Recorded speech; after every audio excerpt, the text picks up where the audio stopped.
Hello.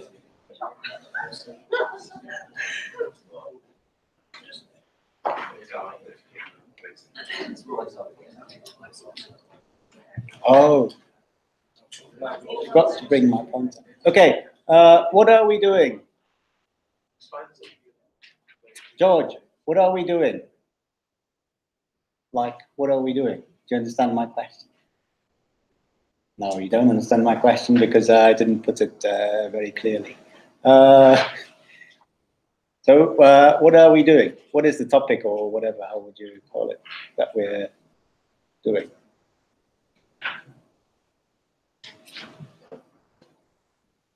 You can say anything because it's going to be correct, very, very likely. Optimization. Yes, we're doing optimization, we're doing linear programming, and in particular, the skill that we're trying to learn is when you see something silly as a description of the production of hellos. Okay, so and you'll soon get the table in the handout if you haven't got it yet. And if you don't, I've got some spares. So what we're trying to do is how to go from a description like this to a linear programming formulation. Okay, that's one thing that we are trying to learn. And then the second thing, of course, is once we have the linear programming formulation, how do we actually solve that linear model? So how are we solving the linear models?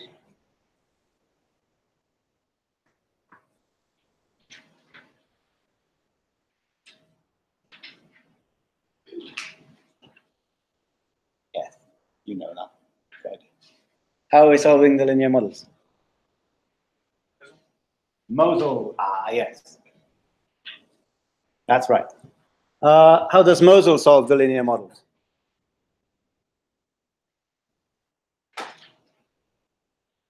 Simplex? Yes. So Mosel does the simplex method inside and solves these models for us. And that's great because we don't have to do it by hand, because we all know that is very tedious to do in tables, and you make many errors.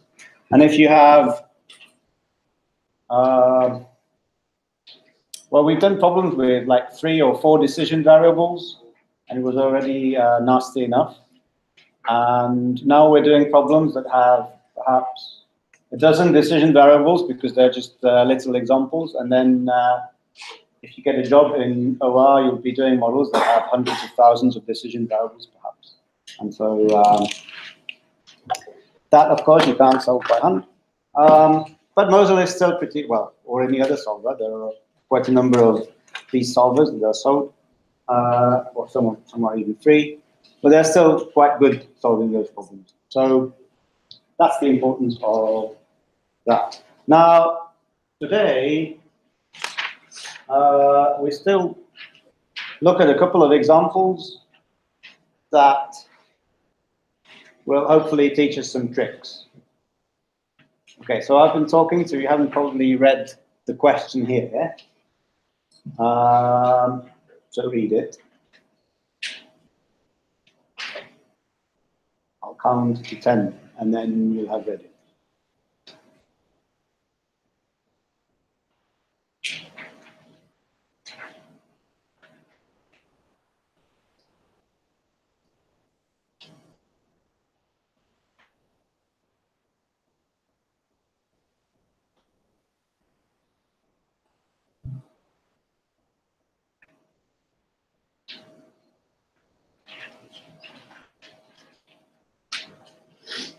10. So now you've read it, and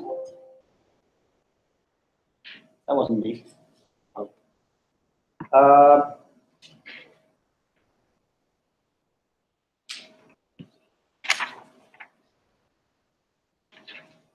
Yeah, so there's a bit of a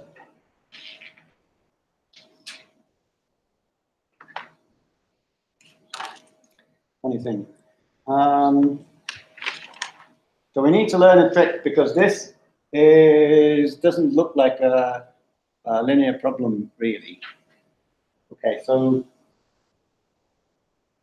we should perhaps say again with the, well,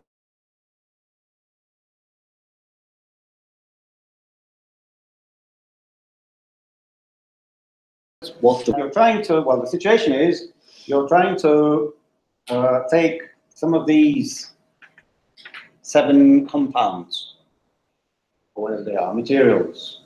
Okay, 1, 2, 3, copper 1, 2, aluminium 1, 2.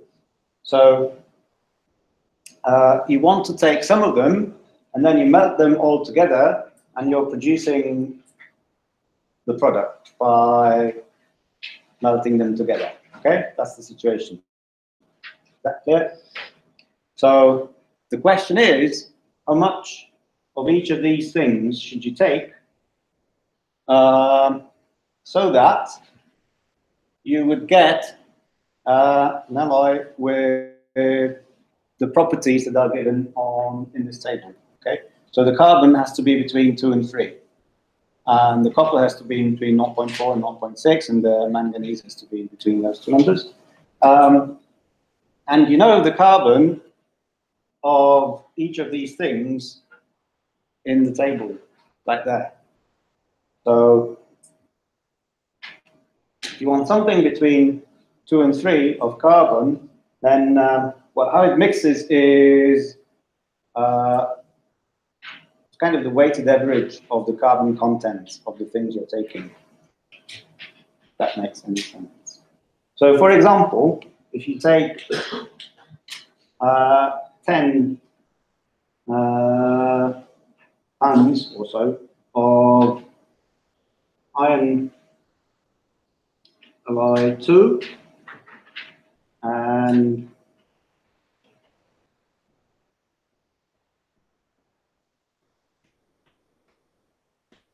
5 tons of copper alloy 1, then what is the carbon content in that going to be? Well,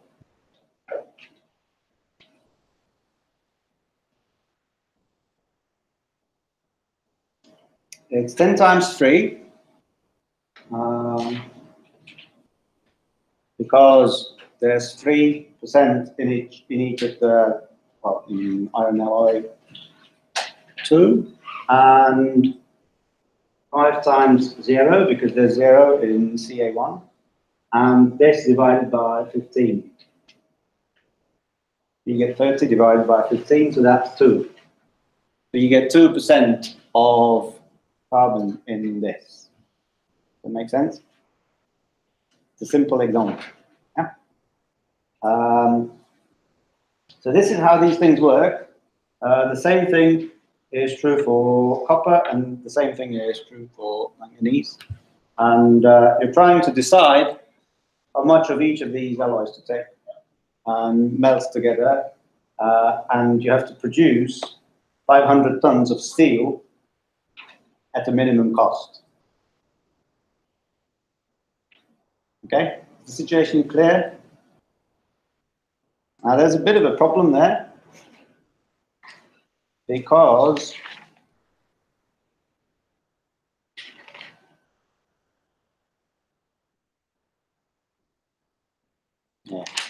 because there's a bit of a problem. Okay. Well, the problem is that we're in this fraction, we're putting the total produced into the denominator, so it's not really linear.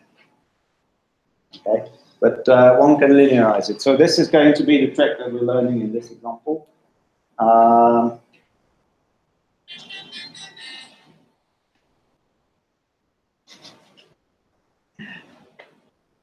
Okay. What did I want to do? So as much as possible, we want to use this kind of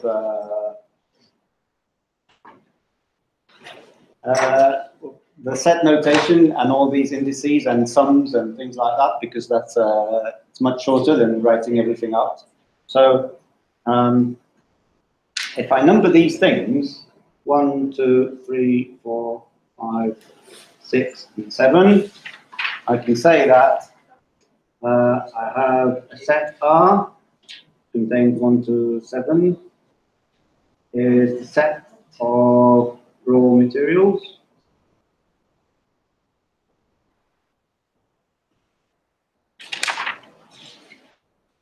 And I'll take C as carbon and copper and manganese to be the set of what they call components.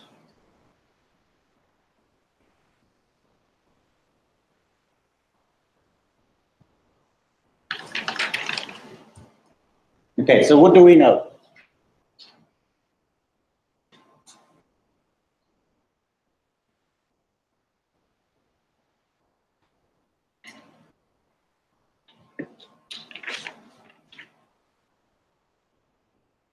We know all these things in the table, right?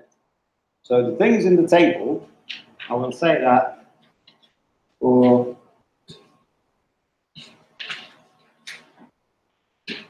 each raw material and each component, we know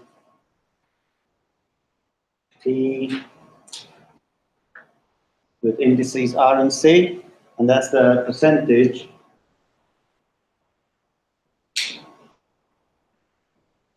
of component C in raw material R. Okay, that's those are the numbers in the 3 columns C, Cu, and N. And then for each R, we know the availability of this raw material,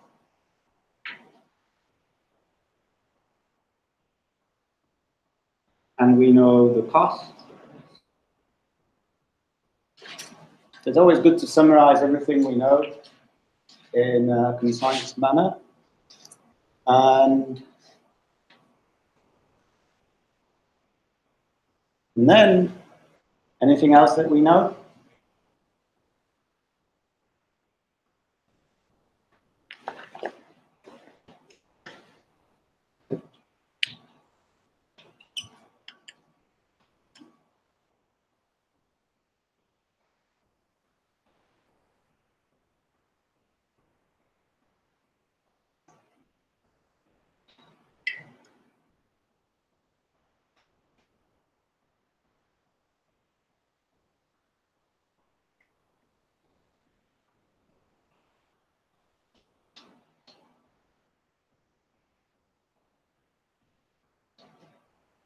What else do we know?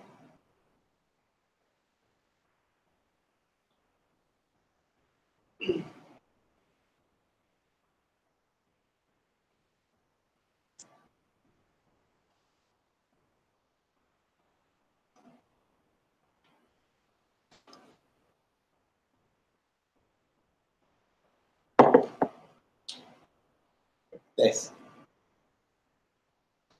The minimum and maximum grade that is needed in the steel is what we know. So, so for each of the components, the 3 components, we know, let's say, N and big N. It's the minimum, maximum grade of the component C. Okay? So that's what we know. So now we know what we know to get started.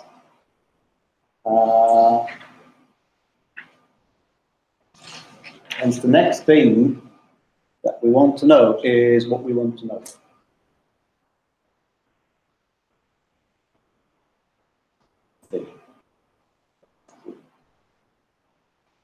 So what we want to know is the decision variables.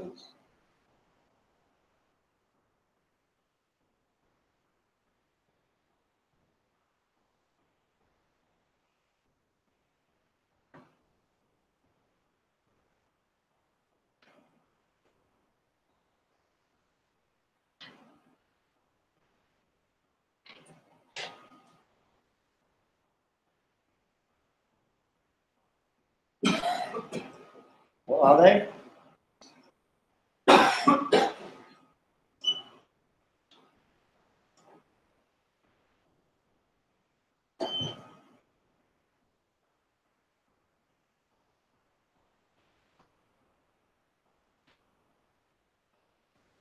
The amounts of each.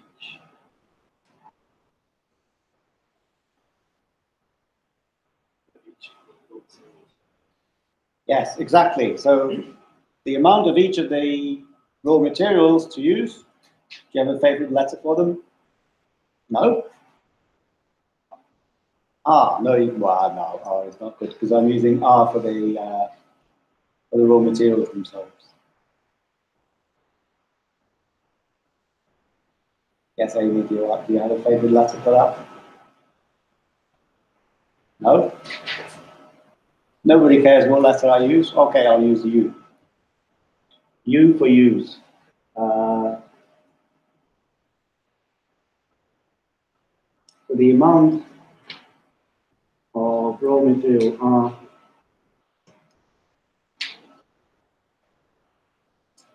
to use, so that's why the U comes from. And we have one decision variable for each of the raw materials, so we've got 7 altogether. Do we need any other decision variables?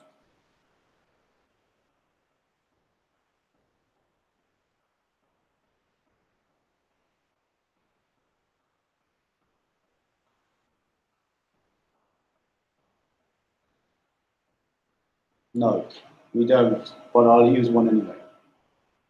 And I'll use another decision variable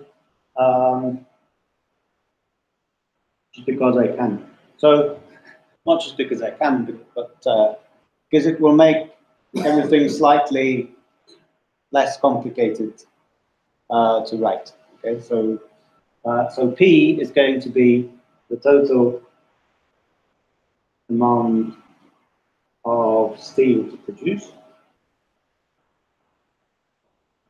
And it's not really needed. We could do the formulation without it, or we add it in just to make things a bit simpler. And that will do us.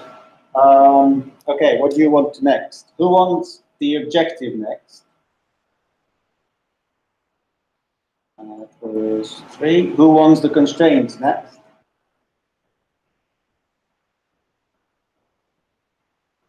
Anybody else? That's only 2. There's not too many votes. At least 30. There should be like 90. But I don't know where they are. Probably watching it online. No, no one's watching it online.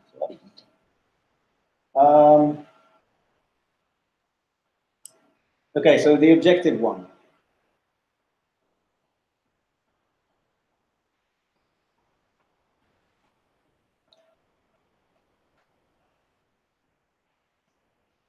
Can you see the objective anywhere?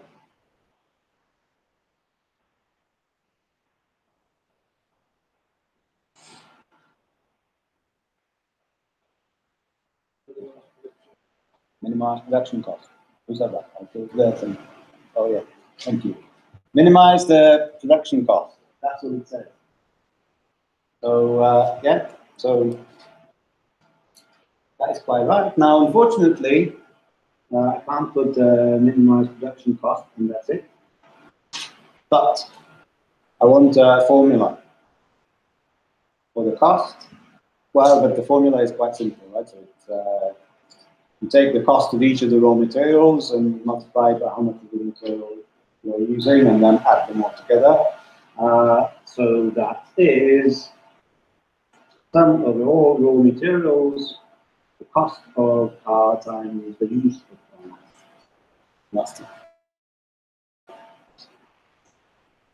Now we need the constraint.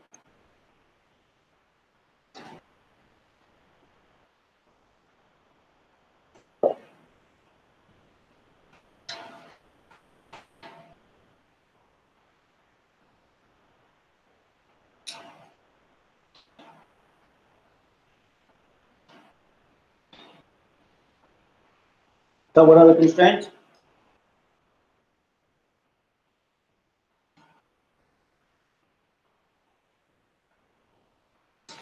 I don't know what they are.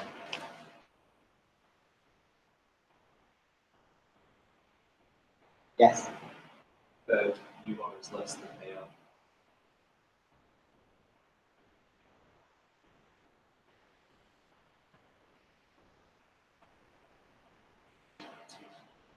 Like this? Yeah. You said less than, but what you meant is less than or equal to. Linear programs can't deal with less than. They're just based on everything being non-strict. But it's a tiny detail.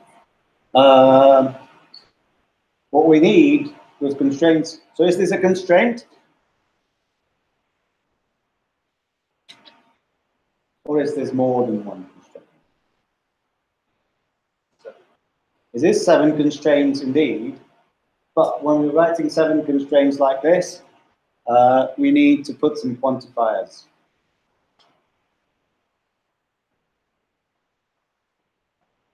Right? Do you know quantifiers? Fundamentals? For all? No quantifiers. You know, it's A that's upside down. Good. This means that for all, or if you want, if you prefer, you can write with words for all R. We have this constraint, so that's 7 constraints. Very well done. So that's availability. Yeah, so we can't use more than is available. Right? Any more constraints?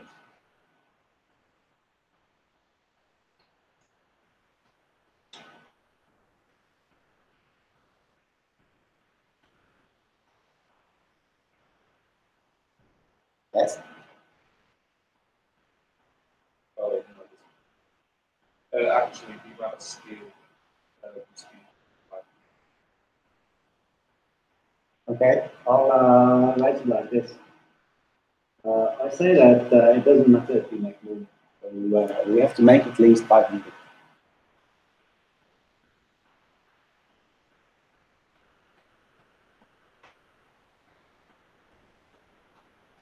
Okay, so that's to satisfy demand.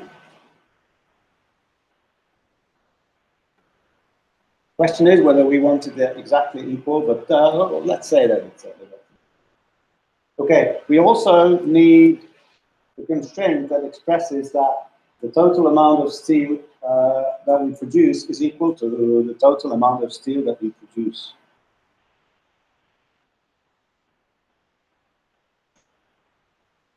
It doesn't make much sense, does it? But it does. So the total amount of steel that we produce is equal to the total amount of steel that we produce, or the total amount of raw materials that we make. This is because we just melt them together, so nothing gets lost and nothing gets wasted. It's just like this. We wouldn't, of course, we wouldn't need this constraint if we didn't have P, but we have P, and this is P. Now,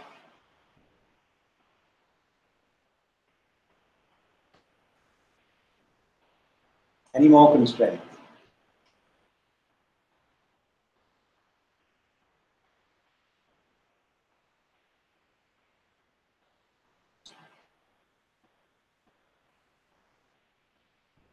Got my pointer.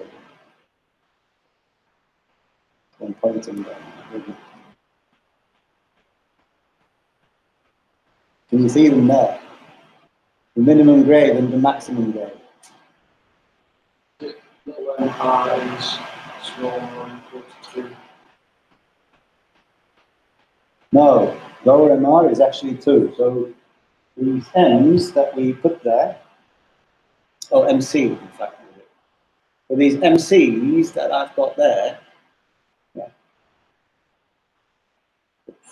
those are the numbers from the table. So M of carbon is 2, the other N is 0.4, and the last N is 1.2.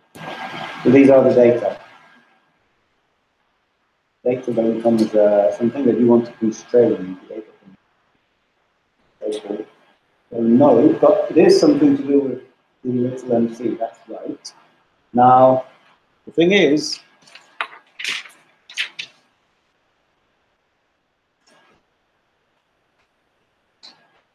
so we want that the total content of a carbon should be at least little m carbon. Okay? So what is the total content of m carbon? We set that. So you know how much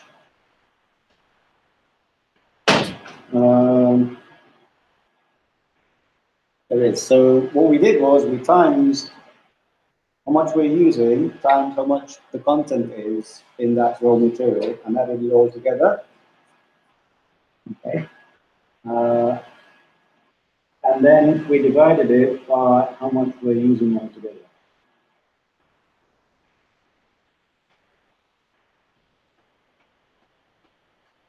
Is that right?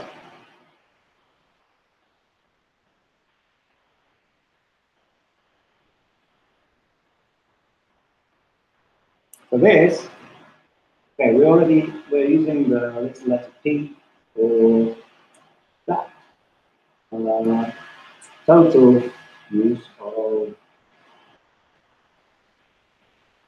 steel, so we can just substitute that. Now we want this content to be at least the little m.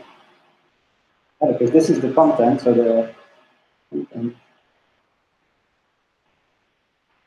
the grade of our steel, well, in our steel, or component C is this.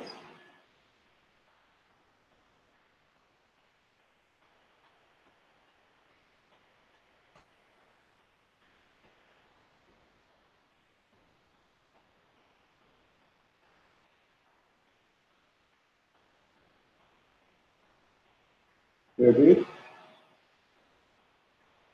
Now the problem with this constraint, if I write it as a constraint, is what is the problem with this constraint? Yes? Pardon? Oh yeah, there's another constraint, that's quite right. Which would say that this same thing is less than or equal to maximum grade. I'll get there in a second, but I still want to solve a problem with this constraint. Can anybody see a problem with this constraint?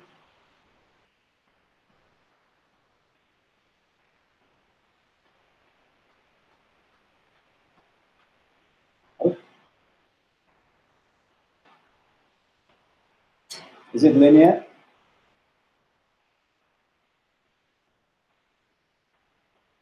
No, because linear means you multiply what? Decision variables with constants and add them all together, and that has to be less than or greater than or equal to a constant. And here we're dividing with the decision variable. That's not linear. But can be made linear because if we multiply this constraint by p, then we get the sum of PRC and PR is greater than or equal to MC times 52. Okay. Now that's a linear constraint. You just have to make sure that P is not 0. But we already have a constraint which says that P is at least 500, so we can't use that, right? So indeed, this works as a linearization of the fraction. Okay? So I'm going to add the writing. So we want that sum of PRC, or the sum is over all the raw materials, and this has to be greater than MC P, and we want a constraint like this for each of the components. So for all C, we have a constraint like that. And then I'm coming to what you said is we also want one that says that it shouldn't be more than the maximum grade, and that is just analogous dot. We have to write the inequality around the box and use the maximum.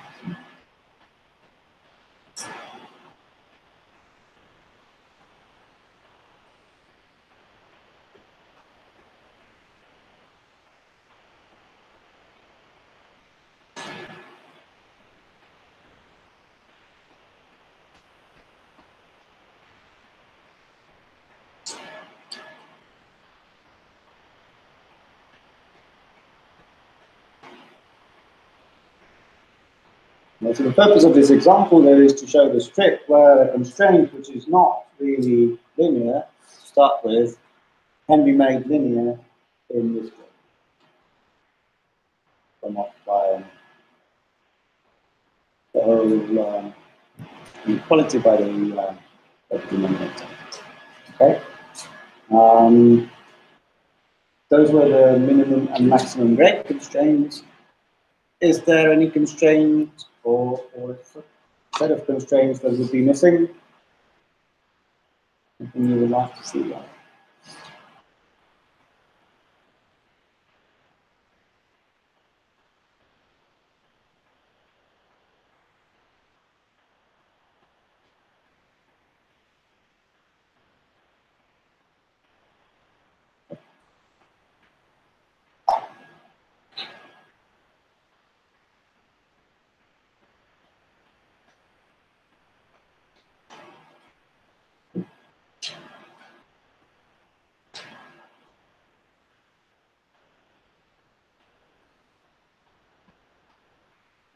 Which one?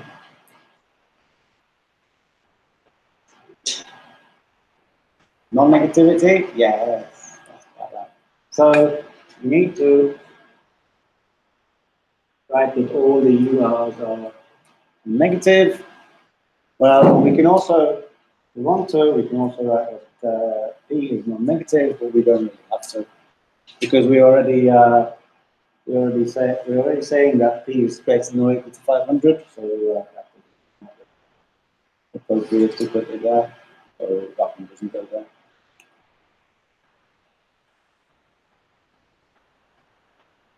Okay, I'm quite happy with this formulation. Any questions?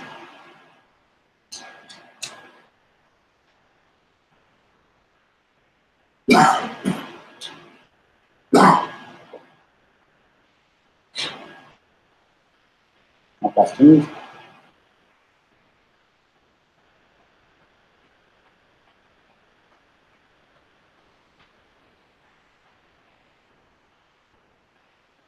Okay, so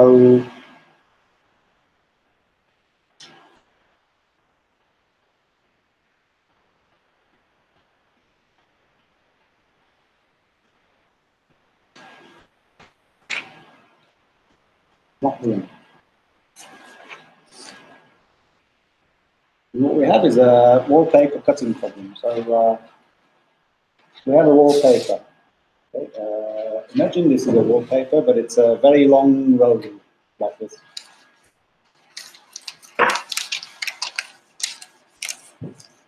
And it's 2 meters wide. So from my left hand to my right hand, it's 2 meters. Okay. Now, what you want is not 2 meters. What you want is 0.75, 1.1, and 0.6 meters. So what you can do is take 0.6 and start cutting it like that. Okay. But you're left with 1.4, so you can still take 1.1 and cut it off like that. Okay? And you're cutting the roll for some time like this. And when you've got enough, then you stop. Or sorry. So that's the general idea of this question, which is a legitimate question because that's what happens in the industry. But there are different ways how you can cut it. So you could, as well as cutting it 0.6 and 1.1, you could put three 0.6s next to each other and cut it like that, right? And so on. So there are many different ways to cut the wallpaper. And the question is, which ways should we use and for how much, so that the total use of the 2-meter wallpaper is minimized as small as possible. Okay. That's the question.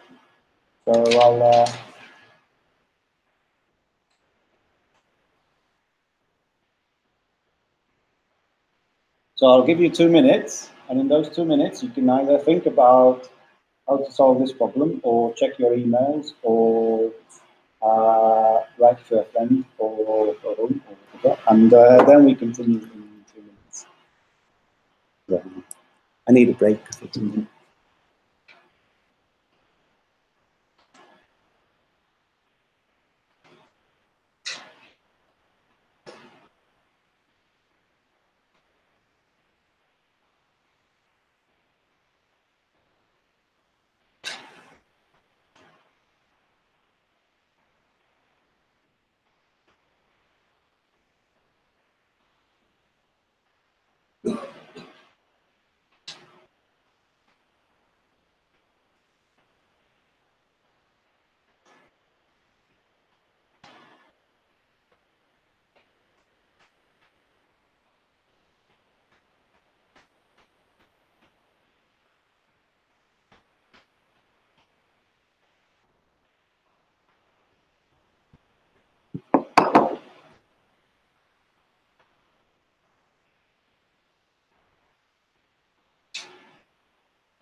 Okay, 2 minutes.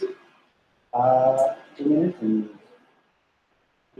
so if the next time I do a break for 10 minutes, then I do a break for 20 minutes. How many people are left? 30. Let's do a 30-minute break. Then I can go. Okay, so this, what you have in your handout, that kind of gives it away. So you've got, so look, you've got this, this is the 2 meters. So from here to here, got 2 meters. Okay, and I talked about what's called scheme 4 in this picture. It's one way of cutting the wallpaper, and scheme 5 is another way I mentioned, and it turns out there were 3 more. And And apparently there are no other ways to cut it. Well, of course there are ways to cut it where you just take 0.75 and the rest is waste. So that's what waste is. So you only want to cut in schemes where the waste bit of cutting you can't fit any of the widths that you're after. You're wasting too much. So that's why there are only these 5 schemes. That's the explanation. It's a bit, but it doesn't matter. So we've got these 5 schemes now, and that's about it. So, we can start writing a linear program by saying what the decision variable.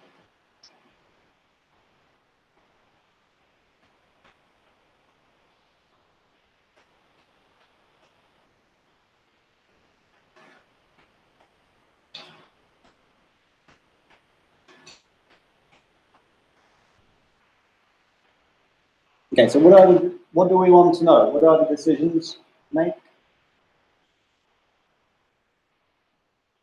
A couple of reliable people will always give me answers like this. Is that yes? I want to say it.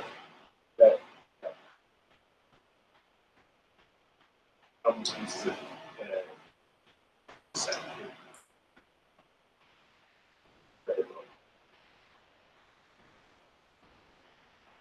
How many pieces of each width?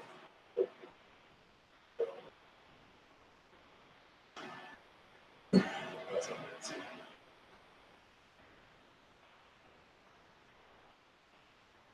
saying. What's a piece? Because here it says that section. Oh wait, no. I thought it was like individual strips.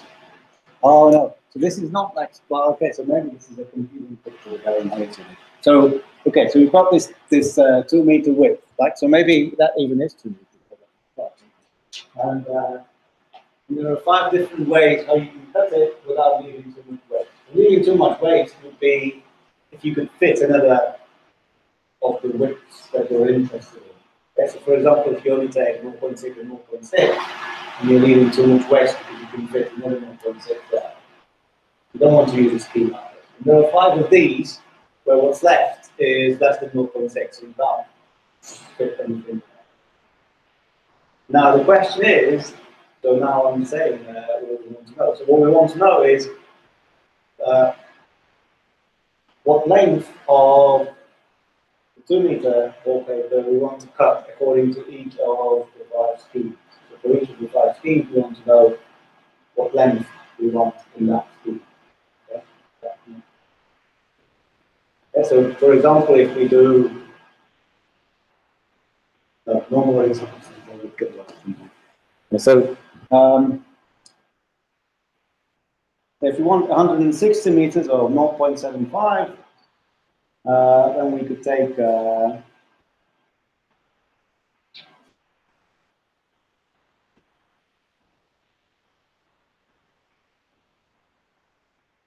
for example, if we did 100 meters of this,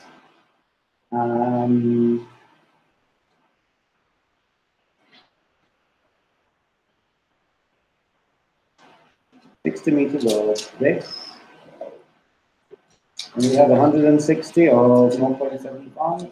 We only have 120, so we need another 90, so we could take 30 of this. Okay, so that's a feasible solution. Is it any clearer now? Yeah, so if I take 100 meters of scheme 2, that would give me 100 meters of width 1.1, but also 100 meters of 0.75. So I still need 60 meters of 0.75, which I'm going to get from scheme 3. And using scheme 3 for 60 meters, that has given me 120 meters of 0.6. Well, I still need 90 meters of 0.6, so I'm going to use scheme 5 for 30 meters, and it's going to give me the remaining 90 meters of 0.6. So this is an example of possible solution that we want. Right? So the question is that the best we can get. So we've used 190 meters of the big wallpaper. Is that the least amount possible, or can we do better? And to find the minimum that we have to use, we can write a linear program. So the decision variables are now clear. So there's one for each of the 5 schemes. We call them x1 to x5, which is how many meters of the scheme to use. Okay, and we don't need any more decision variables. This is all we want to know. What is the objective?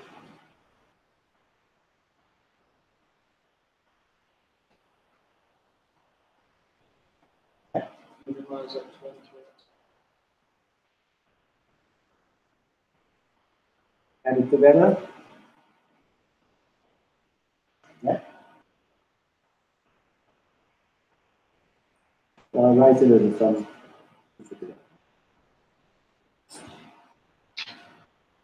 Okay. And what are the constraints?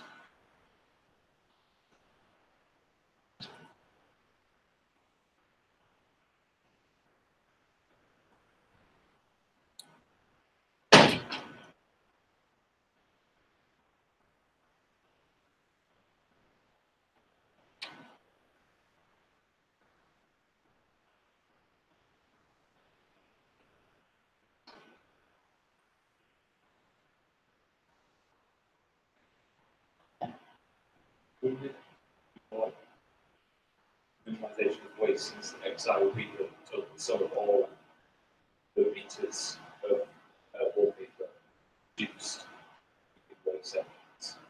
So we can do that the sum of XI minus what was actually used.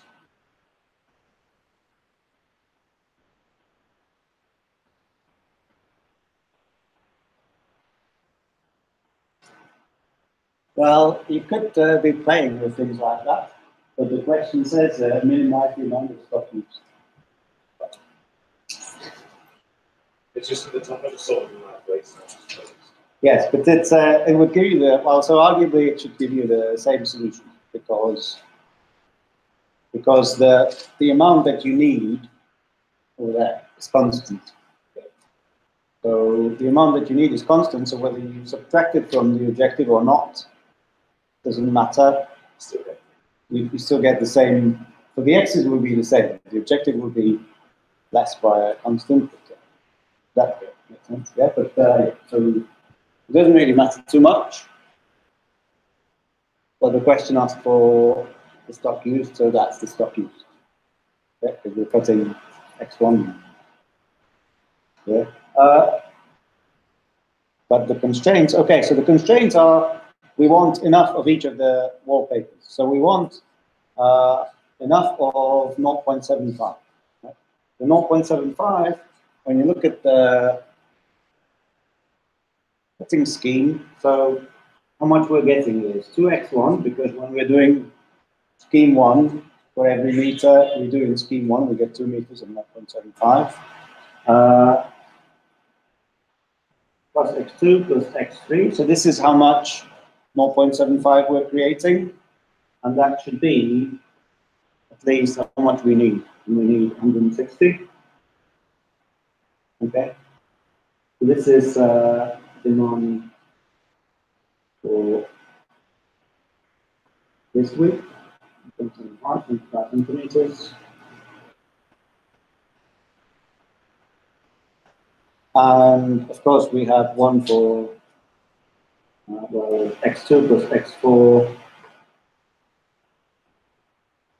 That's the 1.1, and we need 100 meters of that.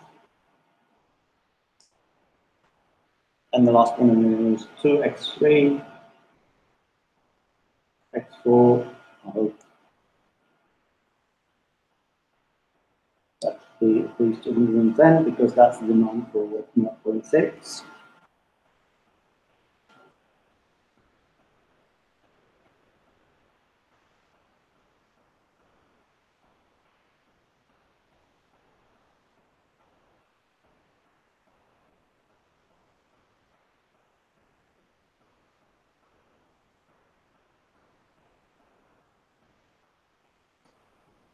Any more constraints?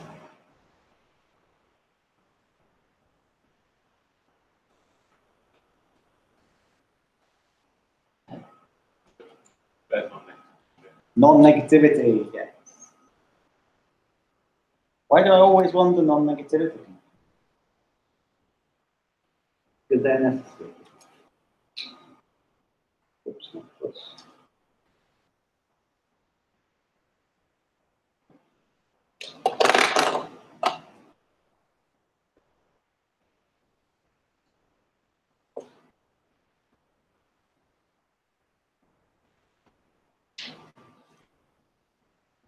So that's quite simple.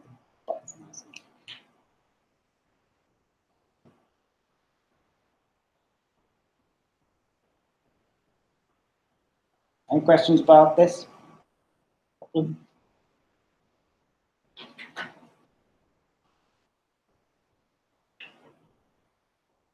so now we can take a 10-minute break, which is the break between the 2 hours. And then we'll see how many people are left, and depending on how good my mood will be, we'll either do another min-max thing, or we'll do something almost as exciting as that, or even better. But yeah, I'll take a break.